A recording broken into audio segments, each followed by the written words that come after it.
Hindu calendar के अनुसार माघ महीने में छठ, तिला और जया एकादशी आते। दुर्भाग्य, दरिद्रता, कष्टों से मुक्ति तथा मोक्ष प्राप्ति के लिए छठ तिला एकादशी व्रत जहां इस बार 6 फरवरी को रखा गया, वहीं इसी माह 20 फरवरी 2024 को माघ शुक्ल एकादशी के दिन जया एकादशी व्रत रखा जाएगा। पद्म पुराण में वर्णित इस एकादशी की कथा के अनुसार देवराज इंद्र स्वर्ग में राज करते थे और अन्य सब देवगण सुखपूर्वक स्वर्ग में रहते थे। एक समय इंद्र अपनी इच्छा अनुसार नंदन वन में अप्सराओं के साथ विहार कर रहे थे और गंधर्व गान कर रहे थे। उस गंधर्व में प्रसिद्ध पुष्पदंत तथा उसकी कन्या पुष्पवती और त्रिसेना तथा उसकी स्त्री मालिनी भी उपस्थित थे तथा सभी साथ ही मालिनी का पुत्र पुष्पवान और उसका पुत्र माल्यवान भी उपस्थित थे। पुष्पवती गंधर्व कन्या माल्यवान को देखकर उस पर मोहित हो गई और माल्यवान पर काम बाण चलाने लगी। उसने अपने रूप, लावण्य और हाव भाव से माल्यवान को वश में कर लिया। हे राजन, वह पुष्पवती अत्यंत सुंदरी थी। अब वे इंद्र को प्रसन्न करने के लिए गान करने लगे, परंतु परस्पर मोहित हो जाने के कारण उसका चित्त भ्रमित हो गया। इसके ठीक प्रकार ना गाने तथा स्वर ताल ठीक ना होने से इंद्र इनके प्रेम को समझ गया और उसमें अपना अपमान समझकर उसको श्राप दे दिया। इंद्र ने कहा, हे मूर्खो, तुमने मेरी आज्ञा का उल्लंघन किया, इसलिए तुम्हारा धिक्कार है। अब तुम दोनों स्त्री पुरुष के रूप में मृत्यु लोक में जाकर 50 रूप धारण करो और अपने कर्म का फल भोगो। इंद्र का ऐसा श्राप सुनकर वे अत्यंत दुखी और हिमालय पर्वत पर दुखपूर्वक अपना जीवन व्यतीत कर।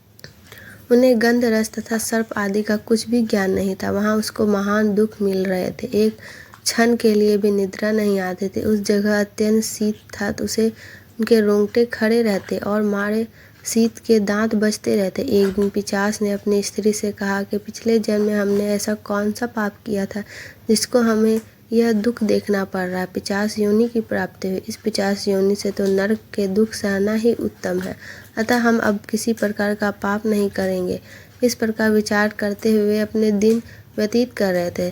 दैव योग से तभी माघ मास में शुक्ल पक्ष की जया नामक एकादशी आई। उस दिन उन्होंने कुछ भी भोजन नहीं किया और न कोई पाप कर्म ही किया, केवल फूल फल खाकर ही दिन व्यतीत किए और सायंकाल के समय महान दुख से पीपल के वृक्ष के नीचे बैठ गए। उस समय सूर्य भगवान अस्त हो रहे थे तथा रात को अत्यंत ठंड थी। इस कारण वे दोनों शीत के मारे अति दुखी होकर मृत के समान आपस में चिपटे हुए पड़े थे। उस रात्रि को उनको निद्रा भी नहीं आई। जया एकादशी के उपवास और रात्रि के जागरण से दूसरे दिन प्रभावित होते ही उसकी पिशाच योनि छूट गई।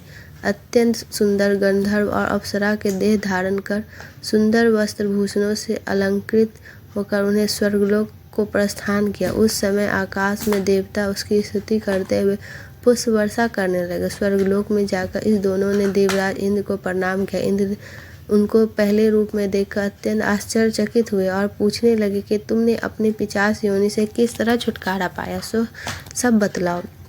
माल्यवान बोले, हे इंद्रदेव, भगवान विष्णु की कृपा और जया एकादशी के व्रत के प्रभाव से पिशाच देह छूटी है।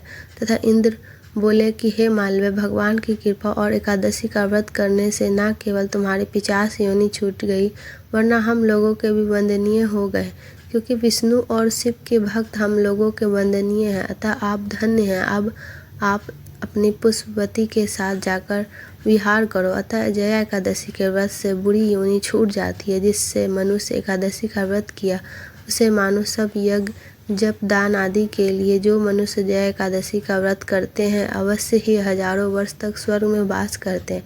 ऐसी इस एकादशी की महिमा है। दोस्तों, अगर आपको हमारी वीडियो थोड़ी सी भी पसंद आए तो प्लीज़ वीडियो को लाइक एंड चैनल को सब्सक्राइब करें और हाँ, कमेंट बॉक्स में जय विष्णु अवश्य